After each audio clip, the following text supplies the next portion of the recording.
बातचीत नहीं हुई, क्योंकि अपनी मांगों को लेकर खास करके धर्मेंद्र प्रधान के इस्तीफे पर वो रिजिड थे।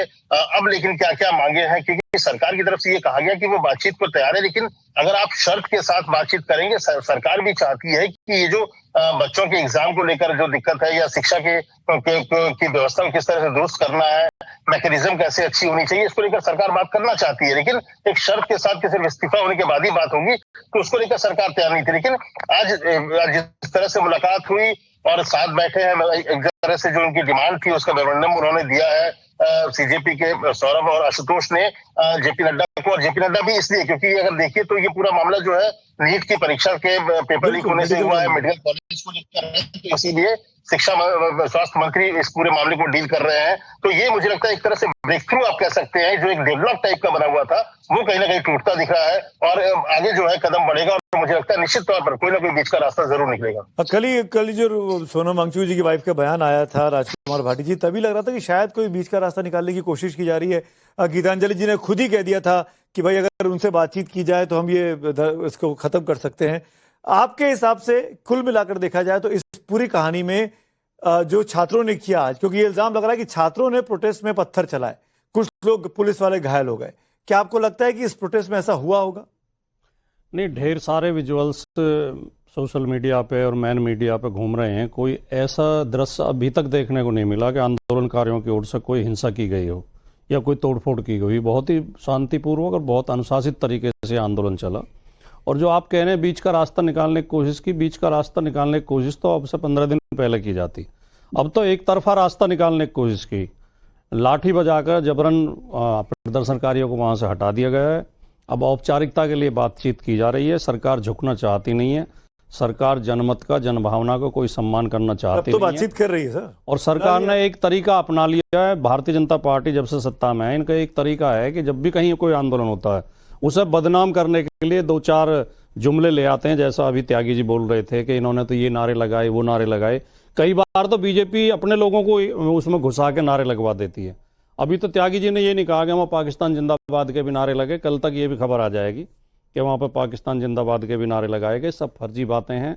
किसान 13 महीने तक बहुत शांतिपूर्वक तरीके से, अनुशासित तरीके से दिल्ली के बॉर्डर पर बैठे रहे थे। उनके लिए क्या क्या नहीं कहा गया, ये खालिस्तानी हैं, ये किराए के हैं, बिके हुए हैं। असली किसान तो खेतों में काम कर रहे हैं, ये नकली किसान हैं। आंदोलनों के प्रति भारतीय जनता पार्टी के मन में कोई सम्मान की भावना नहीं है। सबसे ज्यादा खतरनाक बात यह है, लोकतंत्र में आंदोलन को सम्मान की दृष्टि से देखना चाहिए, आंदोलनकारियों का सम्मान करना चाहिए।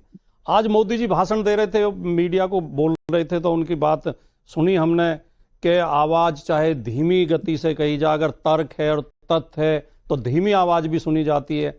आपसे मात्र 1 किलोमीटर दूर पे एक 60 साल का बुजुर्ग, जो एक पढ़ा लिखा वैज्ञानिक है, जो देश की प्रतिभा है, वो बैठा है, आमरण अनशन पे बैठा, शांतिपूर्वक बैठा है। आप उसकी आवाज क्यों नहीं सुन रहे? अगर आवाज सुनी जाती है, उनका कौन सा तर्क गलत है, कौन सा तर्क ब्रिजेश जी जवाब देना चाहेंगे? क्या ये जानबूझ के नहीं सुना जा रहा था, या प्रधानमंत्री की सुबह के भाषण से बात हो गई थी कि आज बातचीत हो सकती है, इशारा मिल गया था? समझिए 3-4 बातें इस पूरे जो प्रकरण है उसके बारे में ध्यान रखना चाहिए। पहली बात, भाटी जी ने कहा कि आंदोलन से घबराती है, आंदोलन पे लाठी से बात करती। किसानों के बारे में एक योगेंद्र यादव जी का वक्तव्य ध्यान दीजिए, जो एआई जनरेटेड नहीं, जिन्होंने कहा हमने तो पिच तैयार करनी थी, अब बॉलिंग जिसने करनी थी वो नहीं कर पाया, तो हम क्या करें? सुमित जी, आपको वो दिखाना चाहिए, ये आंदोलनकारी योगेंद्र यादव, माननीय योगेंद्र यादव जी।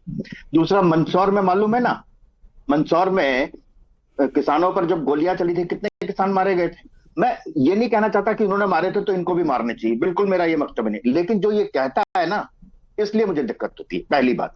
दूसरी बात, क्या सोनम वांगचुक का कोई लिखा हुआ, हाथ से लिखा हुआ कोई पत्र भी आया है जिसमें धर्मेंद्र प्रधान के इस्तीफे की कोई मांग नहीं की गई है? क्या ये सच है? पहली बात। दूसरी बात, एक बात बड़ी शिवम त्यागी ने कहा, इन्होंने कहा कहीं से उठा के ले आते हैं जी ये नारा भी। क्या यह सच नहीं है कि वहां भारत माता के बारे में अपमानजनक शब्द प्रयोग किए गए? क्या यह सच नहीं है? क्या यह सच नहीं है कि वहां पे माता सीता के बारे में? जी मैं फिर वही आऊंगा, क्या ये सच नहीं है 22 बच्चों ने सुसाइड कर लिया? क्या ये सच नहीं है? री-नीट में एग्जाम हुआ, वो आर्या सिंह बेचारी, उसके पेपर में वो जब चेक करती है ऑनलाइन कुछ और नंबर दिखाते, फिजिकली दिखाते कुछ और नंबर आते हैं। आप तो शिक्षक है ब्रिजेश बाबू, सुमित जी सुन लीजिए ना।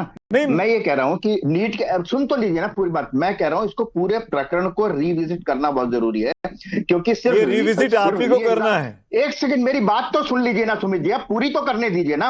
आपने शिक्षक का, आप एक बात बताइए, री एग्जाम होने पर बच्चों ने सुसाइड किया। आई डू एग्री कि इससे कितना दर्द होता है, हम लोगों को सबसे ज्यादा दर्द होता है।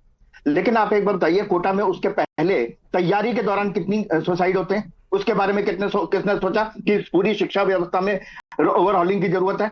आप करेंगे इस बात पर कभी? 12 साल से आपकी सरकार है, नीट पर तो 12 साल से आपके पास एचआरडी मिनिस्ट्री है, 12 साल से देश की नीति आप बना रहे हैं। राजस्थान, आप कोटा की बात कर रहे हैं, वहां भी आज की तारीख में आपकी सरकार है, किसी ने आपको मना नहीं किया है। आप आमूल चूल परिवर्तन कर दीजिए।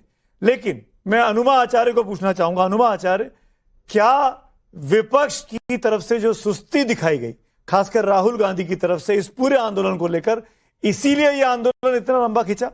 राहुल गांधी ना गए, ना आज भी कुछ बोले सोनम वांगचुक जी के लिए, ना अभिजीत दीपके के लिए, ना छात्रों के लिए, ऐसा क्यों? सुमित जी नमस्कार आपको और को पैनलिस्ट को और दर्शकों को।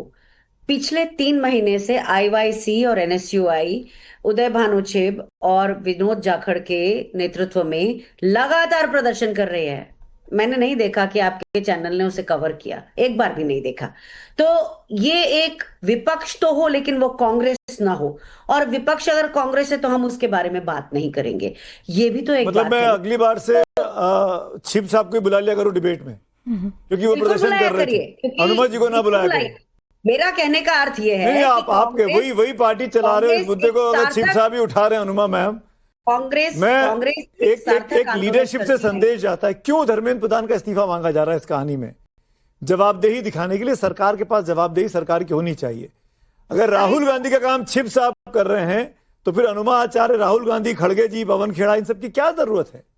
हम लोग सेंट्रलाइज्ड लोग नहीं है, हमारे यहाँ सबके काम बटे हुए हैं। अगर आईवाईसी है तो वो अपना काम करेगी, एनएसयूआई है तो अपना काम करेगी, लीडर ऑफ अपोजिशन है वो अपना काम करेंगे, हमारे राष्ट्रीय अध्यक्ष अपना काम करेंगे। हमारे यहाँ एक व्यक्ति ही प्रधान नहीं होता है, हर व्यक्ति के अपने अपने काम है, आपको मालूम होगा। आप तो जानते हैं। मैम सॉरी टू से आज दिस, मेरे पास वक्त की कमी है, लेकिन एक सवाल मैं आपसे पूछूंगा जरूर। क्या ये काम था कि अभिजीत दीपके से बात नहीं करनी है? क्या ये काम था राहुल गांधी का कि सोनम वांगचुक साहब के हालचाल नहीं पूछने? Was the task given to him? मैं अगर 10 सेकंड अपनी बात पूरी रख लूंगी तो मुझे अच्छा लगेगा। आप देंगे क्या मुझे ये मौका? राहुल गांधी जी ने परसों ट्वीट किया था, यानी कि उन्होंने सोनम वांगचुक का समर्थन किया। हमारे सबसे पहले संगठन के सचिव हैं वेणुगोपाल जी, उन्होंने सोनम वांगचुक जी को आश्वासन दिया। पवन खेड़ा मिलने गए, विवेक तनखा मिलने गए। अब क्या चाहते हैं? केवल राहुल गांधी जी हर समय जाएं हर जगह? तो प्रधानमंत्री नरेंद्र मोदी का इस्तीफा मांग लेते हैं। फिर हम क्यों मांगे फिर धर्मेंद्र प्रधान का इस्तीफा?